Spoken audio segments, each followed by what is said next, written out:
বিসমিল্লাহির রহমানির রাহিম। দয়াময় মেহেরবান আল্লাহর নামে। মুসার সম্প্রদায়ের মধ্যে এমন একদল মানুষ ছিল যারা অন্যদেরকে সত্যের পথ দেখাতো এবং ন্যায় বিচার করত। তাদেরকে আমি 12টি গোত্রে বিভক্ত করেছিলাম। মুসার সম্প্রদায়ের মানুষেরা যখন তার কাছে পানি চাইল, তখন তার প্রতি ওহী নাজিল করলাম, তোমার লাঠি দিয়ে পাথরে আঘাত করো। আঘাত করার পর সেখানে 12টি ঝর্ণাধারা উৎসারিত হলো। প্রত্যেক গোত্র নিজ নিজ পানির জায়গা ঠিক করে নিল। আমি তাদের ওপর মেঘমালার ছায়া বিস্তার করে দিয়েছিলাম। তাদের জন্যে মান্না ও সালওয়া পাঠিয়েছিলাম। তাদের বলেছিলাম, তোমাদের জন্যে যা কিছু ভালো তা থেকে আহার করো।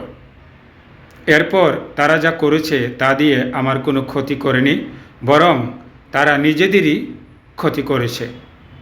স্মরণ করো, তাদেরকে যখন বলা হলো, এ জনপদে বাস করো এবং ইচ্ছে মতো খাওয়া দাওয়া করো, কিন্তু বলো, আমাদের ক্ষমা করো, পাপের বোঝা থেকে আমাদের মুক্ত করো, আর নতশিরেই নগর দ্বার দিয়ে প্রবেশ করো, তাহলে আমি তোমাদের ক্ষমা করব এবং সৎকর্মশীলদের জন্যে আমার পুরস্কার বাড়িয়ে দেব। তখন তাদের ভেতরে থাকা সীমা লঙ্ঘনকারীরা আমার কথা বদলে দিয়ে অন্য কথা বলল, আর ক্রমাগত সীমা লঙ্ঘনের জন্যে আমি ওদের ওপর আকাশ থেকে আযাব প্রেরণ করলাম।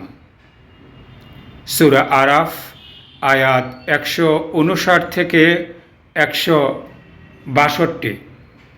আল কুরআন বাংলা মর্মবাণী।